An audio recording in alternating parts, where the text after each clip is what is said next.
You know, no one graduates from high school without displaying mastery of the Sermon on the Mount, the Declaration of Independence, the Constitution, the Gettysburg Address, Lincoln's letters to Mrs. Bixby, Pericles' funeral oration, Martin Luther King's letter from the Birmingham jail, and the trial of Socrates.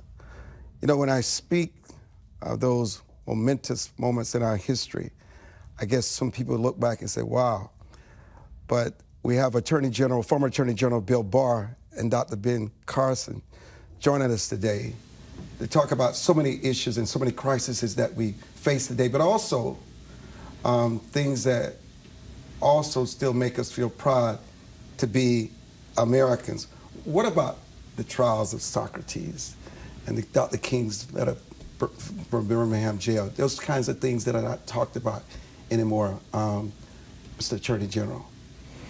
Well, we have here in the West one of the richest, the richest civilizational history of any civilization, and there's so many masterpieces going, as you say, going back to the Bible, all the way up to our own founding, and more recent insights like those of Reverend King. And it used to be that education focused on making people aware of those, reading them, studying them, so we all have the same, we're all singing from the same sheet of paper. We all understand where we came from as a society. And education is no longer performing that function. I was thinking today that most of the issues that people raise as if they're scoring points when I'm being interviewed by the mainstream media or so forth, or giving a speech, and they raise points that have been raised hundreds of times over the history of the West, asked and answered so many times, and they raise it as if it's a new idea. And so I think that we're stagnating intellectually as a society, and that the institution of education is failing because they're not giving us this teaching, the common heritage that we all have. You know, Dr. Carson, in your beloved Baltimore, where you were a renowned pediatric neurosurgeon, 23 schools in the entire Baltimore area. Not one kid is proficient in math, English, and reading. And now we learned recently where, even with the failing test scores, they're going in to change those test scores, posting new grades, so the school is not jeopardized by receiving its $17,000 per pupil. And yet, the superintendent of education is lauded as being some kind of hero, given trophies, given awards. Mm-hmm. Children suffer, ghost students. Kids are not learning. I mean, the average GPA average is less than 2.8. You would almost think that it has to be intentional. They must keep these kids uneducated for control, to justify their jobs. But obviously, I mean, instead of being outraged now, you have to ask yourself, is this really happening in the United States of America? Well, if you know history, one of the things that happens when societies are fundamentally changed, particularly toward communism, is there a tendency to dumb down the population, because people who are dumbed down are much easier to control. It's the reason that John Adams, our second president, said our system was designed for an educated and informed populace. And people who are not informed are very easy to manipulate. You can tell them, for instance, there's no problem at our southern border. We have it under complete control. Meantime, millions of people are streaming across. But, people who are not educated, who are not informed, they say, oh, okay, yeah, that's what they said. And, we need people who inform themselves and ask questions, because this country is supposed to be of, for, and by the people, not of, by, and for the government. Mr. Attorney General, you know, you had a very interesting role, not only in the last administration, but throughout your career. It is obvious what happens if a child is not educated, if a child is given false self-esteem. I mean, you can see it in society. They cannot provide a living for themselves and a potential family. It's no secret why we have this surge in crime, especially among juveniles, and why the country seems to be on fire and being torn apart at the seams. So knowing the outcome, is there some methodology by the George Soroses of the world and others to really dumb down and destroy the American way of life? Yeah, I mean, I think at this point it's not an accident. I think that we're dealing with an ideology in progressivism whose purpose is to destroy and tear down the existing institutions. They have essentially the Rousseauian notion that the main impediment to human progress is our existing institutions. And so their idea is if you tear all of that down, then they will construct some, paradise here on earth. This is the same with all totalitarian systems, whether they're on the right, like Nazism or fascism, or whether on the left, like socialism and communism. And this progressivism is just a cutesy form of socialism. It's essentially a Bolshevik system where they want to tear down what exists and then have this elite group of know-it-alls who are going to lead us all to this earthly paradise, and it eliminates human freedom. And so so this is an organized attack on our basic institutions. So education being one of the principal ones, which Dr. Carson said is right. I mean, just you dumb down your citizenry, and but all our institutions are the media is being corrupted, so people don't get a straight story. They don't get an inquiring press. They get propagandists and cheerleaders for progressivism. And so all our institutions are suffering like this. The family, obviously, being one of the primary institutions. Whatever, there are multiple causes to the breakdown of the American family, which is felt quite keenly in many inner cities. But part of it are government policies. That actually subsidize and allow, the breakup of the family and the absence of fathers. Where do people get moral guidance? They get it from their parents. They get it especially from their father. And all the studies show that the absence of the father correlates very highly to embarking on a life of crime. Where else do you get it? Our school system.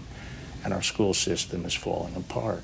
Anarchy in the schools, essentially. And as you say, no standards, no challenging kids, which is the worst form of discrimination, right? The soft expectations.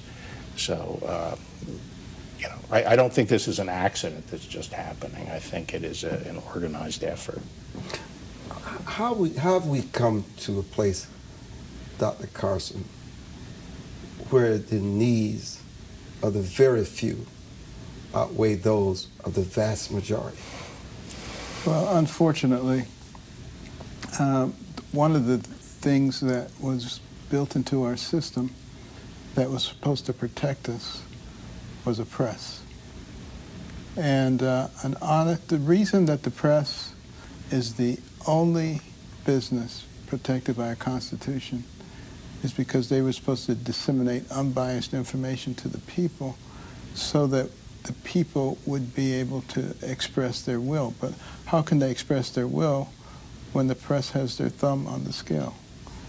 And that's creating a situation that wasn't really anticipated by our founders. And that's why they thought that our system would last forever. But we are rapidly approaching a point where civilizations decline. And we're in that decline right now. Everybody always says, but this is America. We're not going to be subject to all those things that happen to other people. But it's already happening. And the real question is, can we stop it? One of the things that allowed us in the past to stop it is that we had faith in God. We had values and principles that were based on those Judeo-Christian doctrines. Things like love your neighbor rather than hate your neighbor or cancel your neighbor. Things that allowed for freedom and people to be able to live the way that they wanted to. Things that encouraged the sense of community. Even in the early days of this country, when you had people from Germany and Ireland and Africa and South America who didn't speak the same language, they understood the concept of the common good. And those little communities of 20 or 50 or 100 families, instead of tearing each other apart and tearing each other down, they coalesced. And that's why all of those communities not only survived, but they thrived and they grew. And that's how America became very strong very quickly. This is the Armstrong Williams Show. Your voice, your future. Bill Barr, Dr. Ben Carson, our guests, and we'll be back.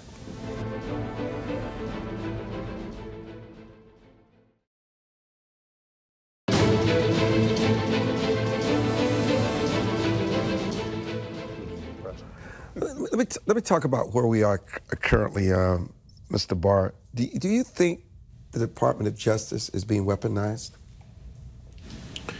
Yeah, I think there are two standards of justice that have emerged, and I think that all our institutions are becoming more politicized. It's just that the Justice Department's role of trying to uphold equality under the law is so sensitive that it really stands out and is very dangerous when that happens. It's not something unique to the department, but the consequences are very serious when the department, which is supposed to be the example of even-handedness, becomes politicized.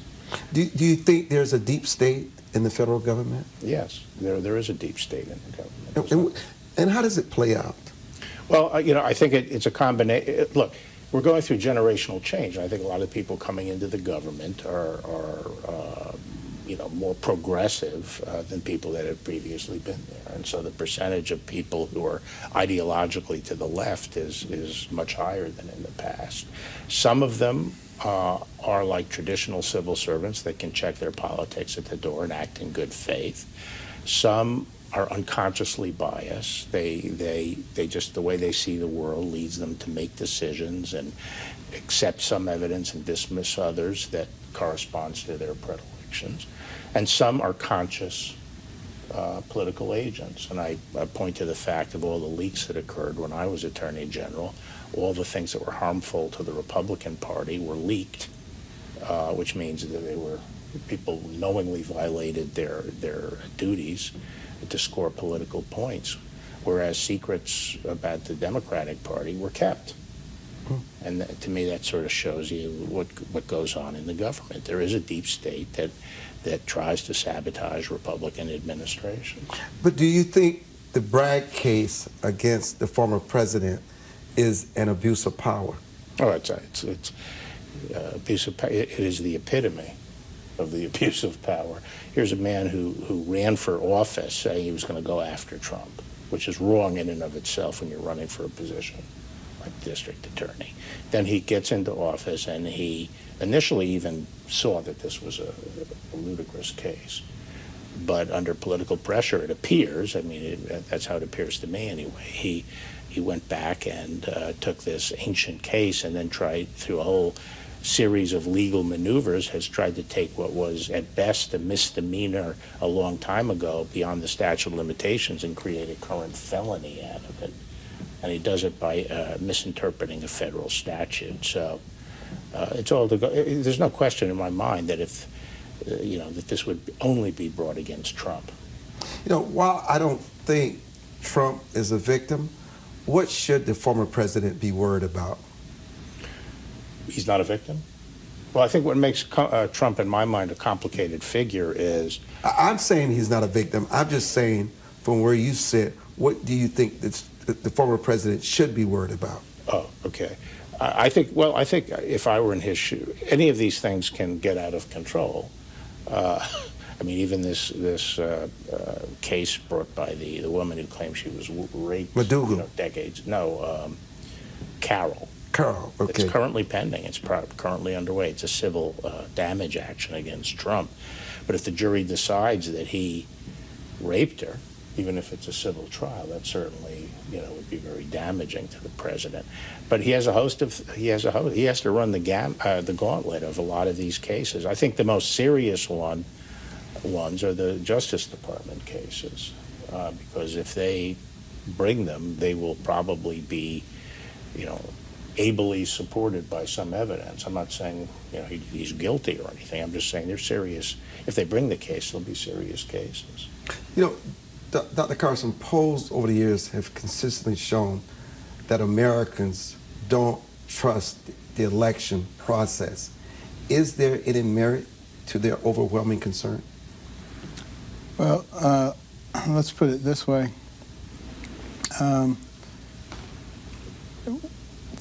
There are places that are considered bellwethers. And in recent elections, those bellwethers completely went out the window. They didn't predict anything that actually happened. Is that a coincidence, or is there something going on? And, we have a situation where we deviated from the rules in terms of how elections are to be carried out. And we had unauthorized people saying signatures don't matter, addresses don't matter, when the ballot got there doesn't matter. So those things in and of themselves created a big problem. And then you have the situation where you have the wanton suppression of information that could affect the election.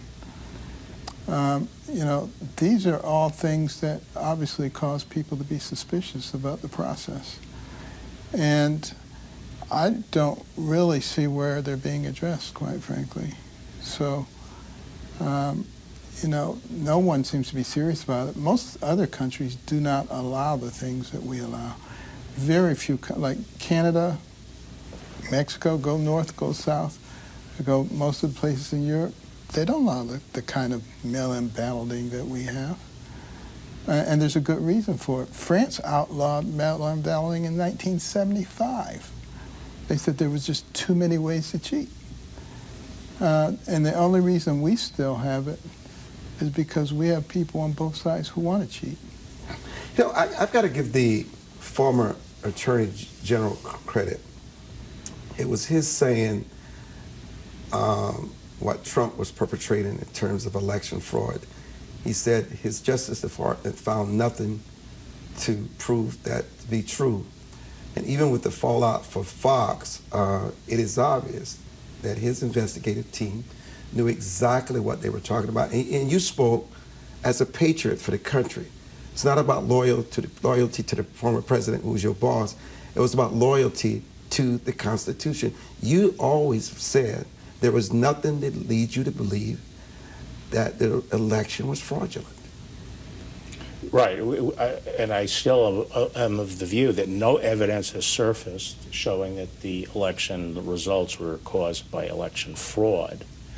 But picking up on something that Dr. Carson said, which is I've also said that the argument is whether there's fraud in a particular election is a little bit secondary, because when you are changing the rules and torquing the system and making these last-minute changes and authorizing things like ballot harvesting and changing the standards of signatures and lengthening the period that people have to return their ballot. You make all these changes that have the effect of watering down the protections against fraud.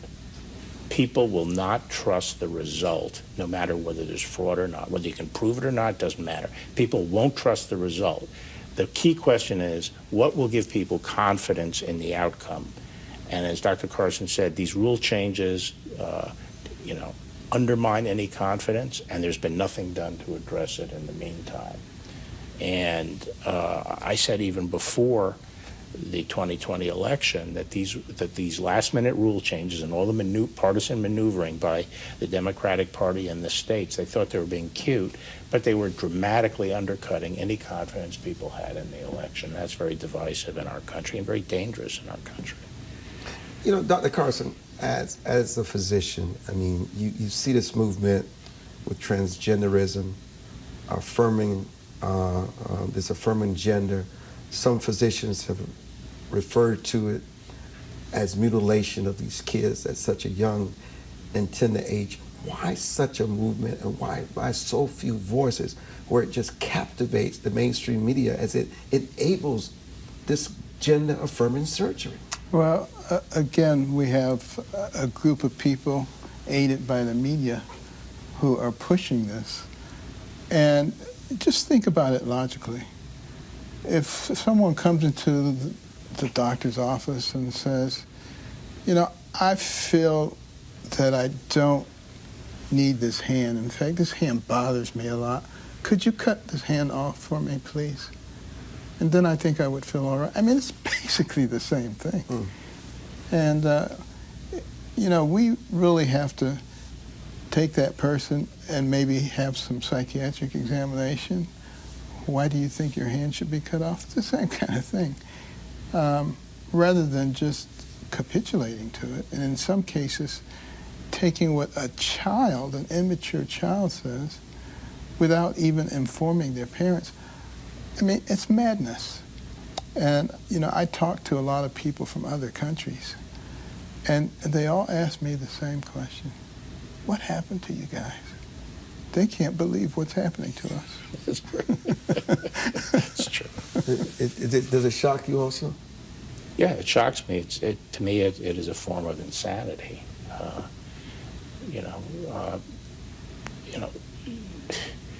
The fact is there are only two genders, and that individuals, and I guess historically there have been situations, very, very rare, where people experience this dysphoria. And it appears to me that the ability to treat that successfully by, mutilating the person and trying to surgically and chemically make them more like the opposite sex have not had a good track record in actually helping these people. And you know, you have the very high suicide rates and everything else. But what really bothers me is the fact that, you know, human development, maturation, the forming of sexual identity and other things is sometimes a longer process. People can be confused. And the idea that these activists stand ready to go, some kid shuffles around in his mother's high-heeled shoes, next thing you know, they're going to castrate him. Right. It's sick. And in many other contexts, they're much less sensitive than this. We recognize that people sometimes should not be allowed to make life-changing decisions, fundamental decisions, when they're still going through a period of maturation. They haven't reached their full maturity as adults. And, we don't allow, we pass laws saying you can't get married at certain ages and so forth. So the idea that any life-changing surgery and drug treatment should be deferred until some time when the person is actually more in a position to make a prudent judgment about things is very reasonable. I'm Armstrong Williams, and this is definitely your voice in your future. Bill Barr, Dr. Ben Carson are joining us, and we'll be back.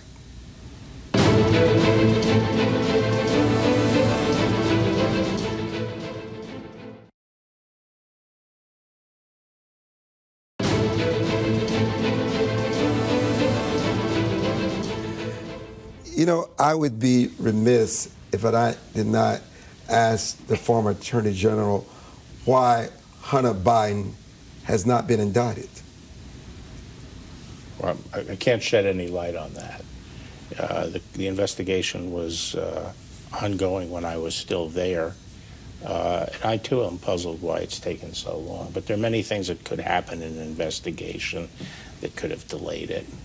And one of the things that concern me are the whistleblowers that claim that there was some foot dragging, initially in the FBI, then in the IRS, on the case. And I had hoped that Merrick Garland would appoint the person who's looking into it as a special counsel so that person can have final say. And right now, the way it's set up is the person who's heading the investigation, whose name is Weiss, he's the former Republican U.S. attorney up in Delaware, he has to sort of negotiate with the tax division over the case, which is part of Main Justice.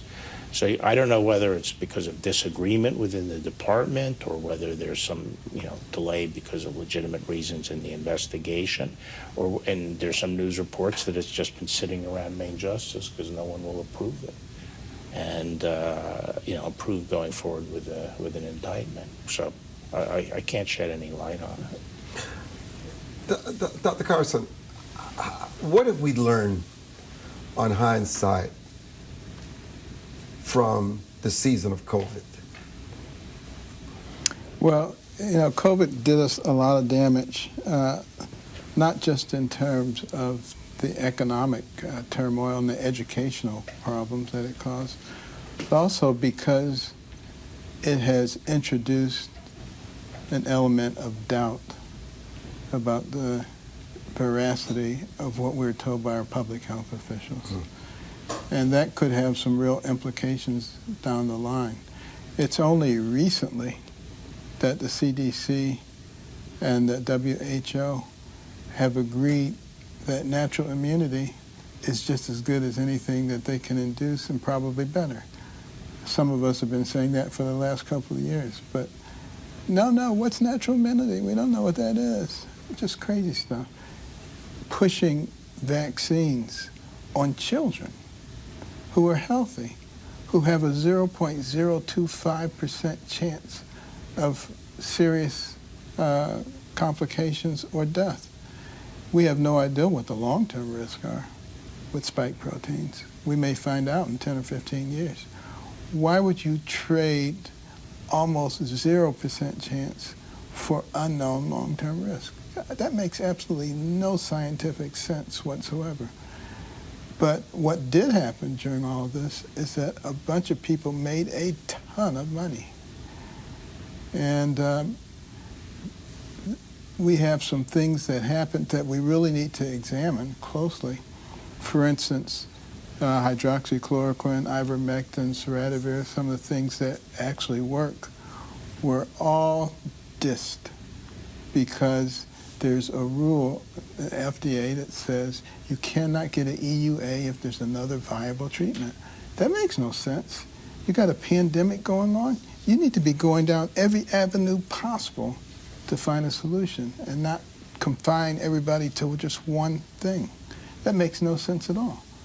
So if we stand back and we learn from this, I don't know that it'll be worthwhile, but it'll be better. But if we don't, it will be an unmitigated disaster. Particularly when you look at what happened educationally.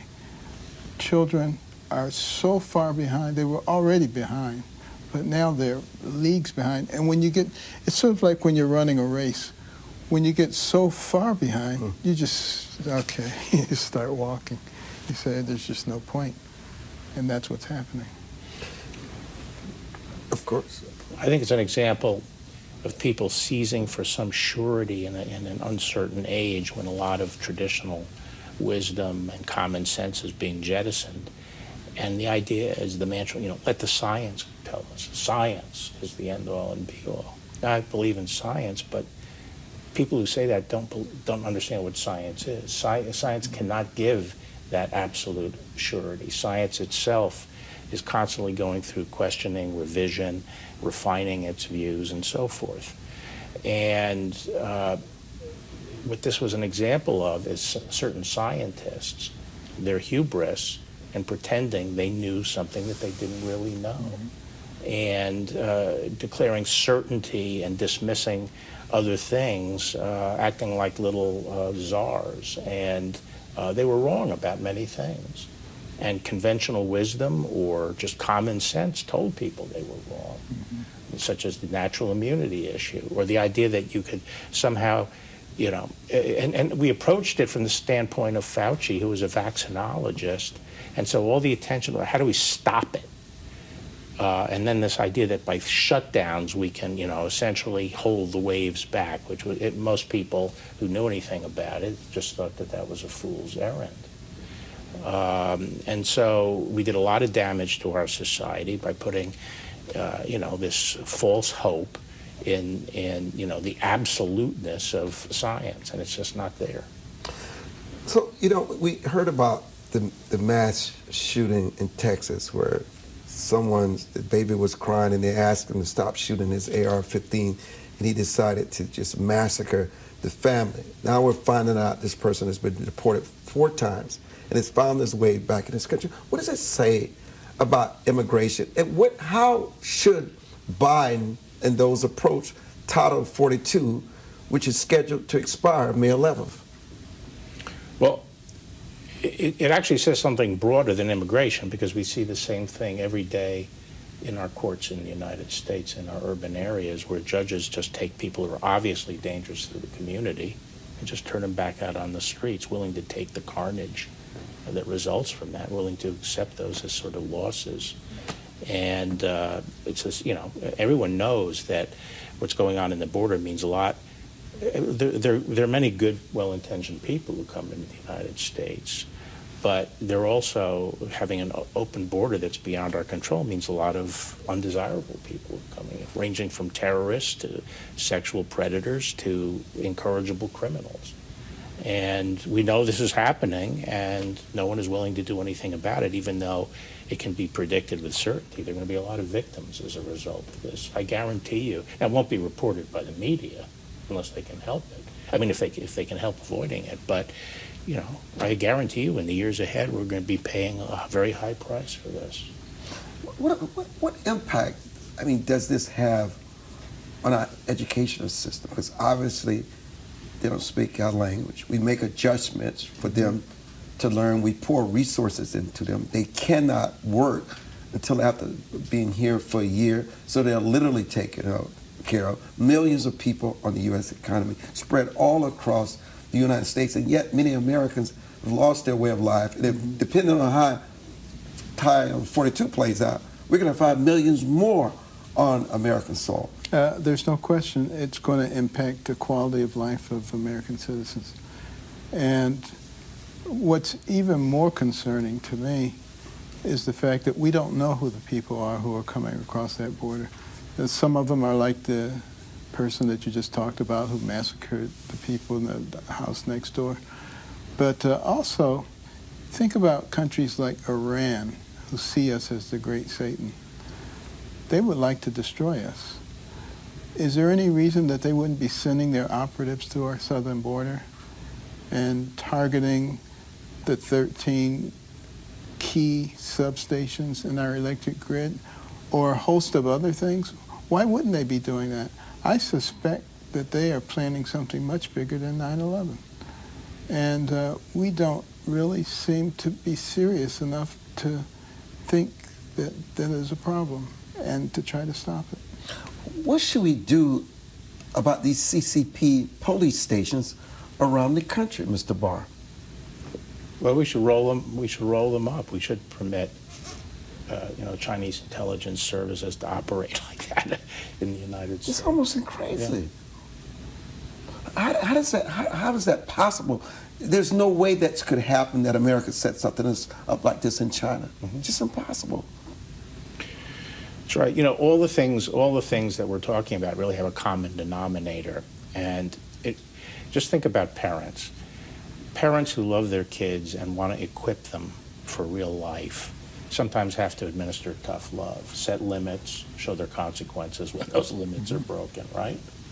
And then you have parents who think they're being nice to the kid, who are so permissive that they set no limits and they allow the kids to just sort of run wild without any consequence. And these are the parents who, when a kid is crashing around, wrecking a house, just walk out in front, moving things out of the kid's way instead of stopping the kid, okay? That mentality is now throughout our entire society. No one's willing to hold, the young punk hoodlum responsible for, for their offenses. No one's willing to call out people who are not doing their job, or, as you say, we're now running the government for the benefit of the misfits, not the law-abiding people who are striving. In the law and order area, I say, maybe 1% of the population are chronic violent offenders, not just in America, but there's studies outside America that shows that's the case. In Sweden did a study, 1% commit 67% of the violent crimes. Well, what law enforcement should be all about is taking that 1% and separating them out so the 99 people can live their lives in peace, right, and safety. And we're doing just the opposite. We're giving license to the 1% to make life a living hell for the rest of the 99, because we're just not willing to hold people accountable or impose discipline. Your voice, your future. I'm Armstrong Williams. We'll be back.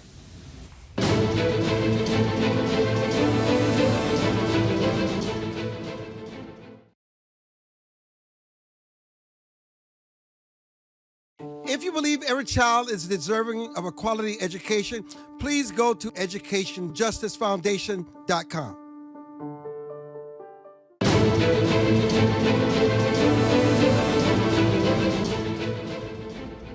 Why did Governor Abbott invoke the immigration status of the shooting victims in Texas? Why did he raise it? Why did he invoke it? Why did he raise it, yes? I think to illustrate the risks involved in not controlling the border, that you can have these people come in and do this kind of damage. But many of them were just illegal immigrants also. I know it should not matter they lost their way of life, but we have no idea who's in this country. That's right. It's an incredible situation. Yeah, it's only going to get worse. Under this president, it will. And what's ironic about it is that I think one of President Trump's greatest achievements, accomplished in the face of tremendous resistance and scorched earth opposition, was to solve the border problem, which he did. And he did very simply by telling the Mexicans he was going to slap on tariffs unless they got their army out in the field on their side of the border and stopped this nonsense, and accepted people waiting in Mexico before they came to the United States, which is absolutely the right legal position. Being a refugee doesn't give you sort of a worldwide, travel the world ticket to decide wherever you want to go. Mm-hmm. Refugee status is supposed to get you out of immediate harm, cross the border, get out of harm's way, and get sanctuary there. It doesn't allow you to just sort of walk around until you find a place you like. And that's why the Mexicans' responsibility is to allow us to process these refugee applications while people stay in Mexico. So Trump solved the problem. Biden's administration came in and just blew it up. It's an entirely manufactured problem by this administration. What do we do about this crime among juveniles that's just tearing this country apart, Dr. Carson? Well, if you want a behavior to stop, you have to punish it. You have to put something in the way of it. If you facilitate it, it's just going to grow. And I think we all know that deep down inside, but somehow there seems to be an agenda afoot to create chaos. And how are you going to create chaos?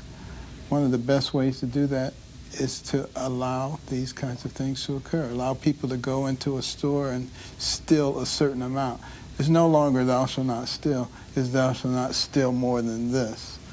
And you start moving the goalposts when you're talking about morality, and this is what you get. And the only way we're going to fix that is bring back the rules, bring back the consequences, and bring back the values. And that's the real issue here, the loss of values. Where do the values come from? The home. But what's under attack in our society?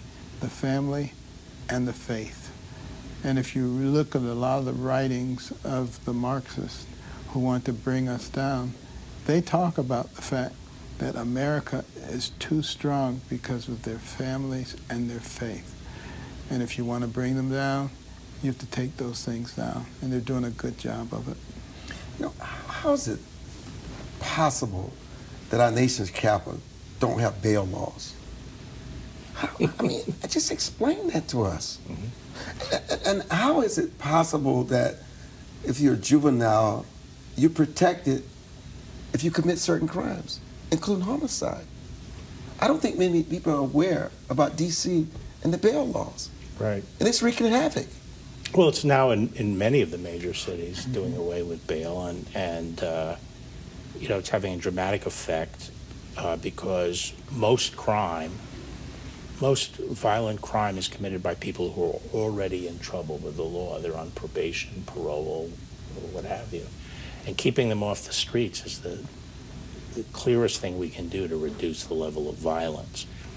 But just as importantly, the way we can make our police far more efficient, far more precise, reduce friction between neighborhoods and the police, is for the police to have information about who the bad guys are, which means that's what community policing is. It's the community helping the police by saying, this guy's the shooter, this guy's the bad guy.